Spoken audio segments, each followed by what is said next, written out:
Почитувани медиуми, почитувана јавност, повторно како што гледате, за жал вработените од ЈП Паркови зеленило и фирмите керки на ЈП Паркови зеленило Доел Флораком и Доел Луна излегува на протест со блокирање на булеварот Пилинден поради неисплатената плата за август. За жал и покрај нашиот апел да се исплати платата во текот на вчерашниот ден до 12 часот, истата не е исплатена.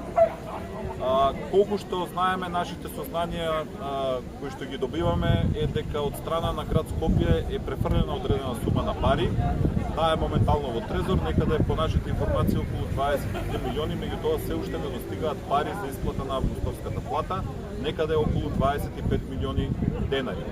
Тоа е сума која што е потребна само за исплата на платите на вработените во ЈП Паркови зеленило Скопје и покрај оваа сума се потребни дополнителни средства за исплата на платите во Доелите Флораком и Луна. Немаме информација, значи понатаму како